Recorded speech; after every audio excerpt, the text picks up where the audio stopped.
విద్యార్థి దశలో చదువుకున్నప్పుడు అన్న విద్యార్థుల సమస్యలపైన మాట్లాడుతున్నప్పుడు అన్న మనం ఒక కంప్లైంట్ తీసుకొని వెళ్ళినప్పుడు అవతలి వాళ్ళ నుంచి వచ్చేటువంటి రెస్పాన్స్ రియాక్షన్స్ ఒక్కొక్కడు స్పందిస్తుండే అధికారులు కొన్ని సందర్భాల్లో స్పందించకపోతుండే. అన్న కానీ నేను ఎస్సీ కమిషన్ చైర్మన్ అయిన తర్వాత అవును కేసీఆర్ గారు ఇచ్చినటువంటి ఒక గొప్ప అవకాశం.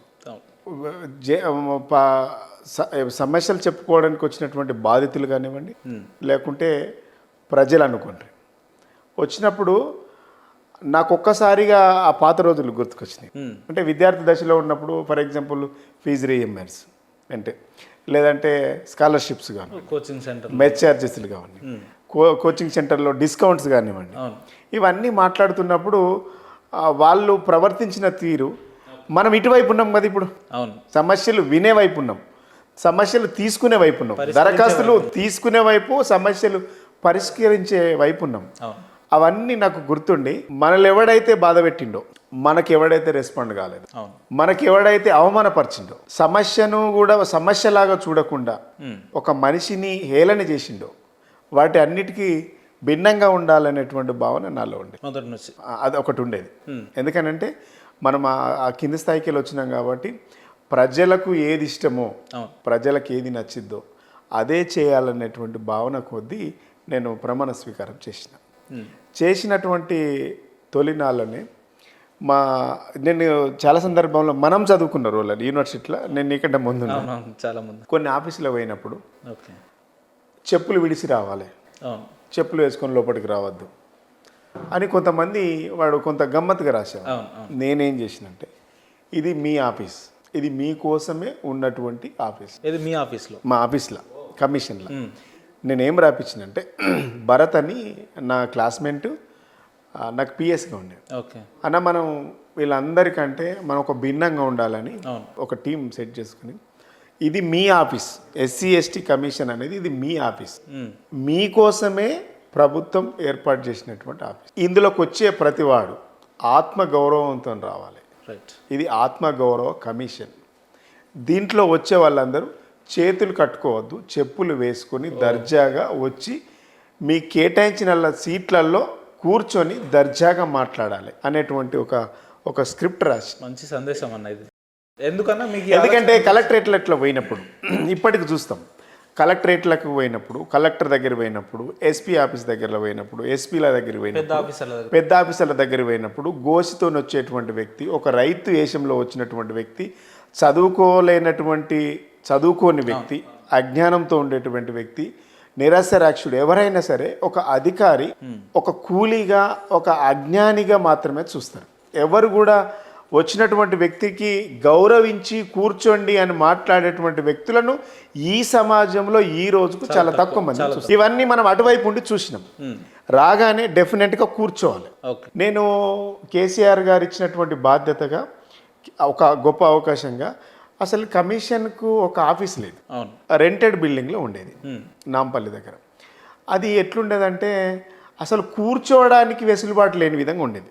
సమైక్య రాష్ట్రం, మినిమం ఫెసిలిటీస్ లేవు, చాలా ఇరుకు, కూర్చోవడానికి కుర్చీలు కూడా బాగుండకపోయేటి. నేను ఇమ్మీడియట్లీ సెక్రటరీ గారు, అప్పుడు బిఆర్ మీనా ఉండేవాడు, సీనియర్ ప్రిన్సిపల్ సెక్రటరీ, సార్ నేను దీంట్లోకి రాను, నేను చెప్పేసిన, నేను మా ఇంటికాడికి వెళ్ళి నేను వర్క్ చేసుకుంటా, మా ఇంటికాడ ఆఫీస్ ఉంది మారడిపల్లిలో, నేను ఎప్పుడైతే సంతకం పెడతానో అప్పటి నుంచే నాకు జీతం ఇవ్వండి అని చెప్పిన.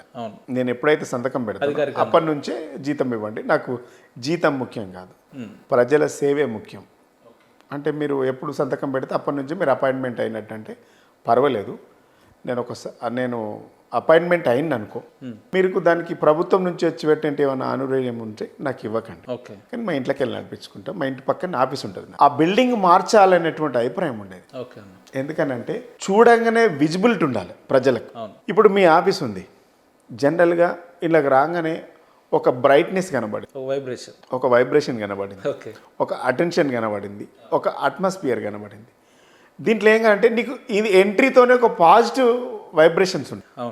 నీవు చేస్తావా చెయ్యవా, ఇంట్లోకి వస్తే పని అవుతుందా కాదా, కానీ వచ్చిన ప్రతి వాడికి ఇంట్లో పని చేస్తారు అనేటువంటి నమ్మకం కలిగించే విధంగా నీ ఆఫీస్ కనబడ్డది. నేను కూడా ప్రజల సమస్యలు చెప్పుకోవడానికి వచ్చేటువంటి వ్యక్తులు ఎవరైనా సరే ఈ ఆఫీస్ అట్మాస్ఫియర్ చూస్తే అవును. అరే వీళ్ళు పనిచేసే వాళ్ళలాగా ఉన్నారు అనేటువంటి భావన నమ్మకం కలిగించాలి, భరోసా కలిగించాలి. మరి దానికంటే ప్రభుత్వం ఆర్డరు అవన్నీ ఉంటాయి చైర్మన్ గారు లాంగ్ ప్రాసెస్ అని నేను మన ఇక్కడ టిఎస్ఐసి బిల్డింగ్లో ఓకే. ఏంది బాబుఖాన్కి ఎస్టేట్కి అపోజిట్గా టిఎస్ఐసి బిల్డింగ్ ఉంటుంది. నేను కేటీఆర్ గారితో మాట్లాడి, కేసీఆర్ గారి పర్సనల్ సెక్రటరీ రాజశేఖర రెడ్డి గారితో మాట్లాడి, ఇది మీ దాంట్లో 3వ ఫ్లోర్లో ఒక ఫ్లోర్ ఖాళీ ఉంది కమిషన్ కోసం, అదేమో 4,000 5,000 ఎసెప్ట్ ఉంది, అది సరిపోతలేదు, అది పాత బిల్డింగ్, చాలా పురాతనమైనటువంటి బిల్డింగు, కనీసం అందులో కూర్చోలేని పరిస్థితులు ఉంది, మనం ఇంత పెద్దగా చేస్తున్నటువంటి వ్యవస్థకు ప్రజలకు ఒక నమ్మకాన్ని కలిగించాలి అని కేసీఆర్ గారికి మాట్లాడినప్పుడు మంచి బిల్డింగ్ రెంటెడ్కి అనగానే 5,000 ఎసెప్ట్ బిల్డింగ్ నుంచి 12,000 ఎసెప్ట్ బిల్డింగ్కు నేను రెంట్ తీసుకున్నాను. కేసీఆర్ గారి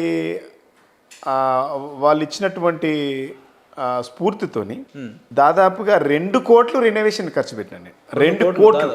మీరు ఎప్పుడైనా వీలుంటే అసెంబ్లీ వైపు వెళ్ళినప్పుడు టిఐసిఐసి బిల్డింగ్లో, ఐడిసి బిల్డింగ్లో 3వ ఫ్లోర్లో ఎస్సీ కమిషన్ ఆఫీస్ చూడండి. ఈరోజు అట్లా ఉందంటే దానికంతా 2 కోట్లు పెట్టి 1,90,00,000 రూపాయలు నేను ఎస్టిమేట్ చేపించి, అప్పుడు హరీష్ అన్న ఫైనాన్స్ మినిస్టర్ ఉంటే కేటీఆర్ గారితో మాట్లాడి, కేసీఆర్ గారితో మాట్లాడి, దళిత ఎస్సీ ఎస్టీ వర్గాలకు ఇది ఒక నమ్మకాన్ని కలిగించే విధంగా ఆఫీస్ ఉండాలి సార్ అంటే సార్ ఒప్పుకున్నాడు. ఎంతైనా ఖర్చు అయినా చేసినాడు. 1,90,00,000 రెనోవేషన్ చేస్తే చాలా అద్భుతంగా కార్పొరేట్ ఆఫీస్కి ధీటుగా ఉంటుంది. కేటీఆర్ గారు వచ్చిండ్రు, హరీష్ రావు గారు వచ్చిండ్రు, చాలా మినిస్టర్లు వచ్చిండ్రు. కేటీఆర్ గారు వచ్చి స్వయంగా ప్రగతి భవన్ తర్వాత ఈ ఆఫీస్నే చూస్తున్నాం సీను, చాలా ఇంత బాగా రెనోవేషన్ చేయించినామని కూడా కాంప్లిమెంట్ ఇచ్చి. ఎందుకు చేయించిందంటే జనరల్గా ఈ వర్గాలు వచ్చేదానికి ఏదో ఉంటుంది అనేటువంటి భావన ఉంటుంది, దానికి భిన్నంగా ఉండాలనేటువంటి ఉద్దేశం కొద్దీ చేపించి వాళ్లకు వచ్చిన ప్రతి వాళ్ళు కూర్చోవాలి, నాతో సమానంగా కూర్చోవాలి, మాట్లాడి సమస్యలను చెప్పి అవి విని వాటి పరిష్కారం కోసం మేము అమలు కోసం ఆదేశాలు ఇవ్వాలి. అది మీ ఎజెండా. అది మా ఎజెండా.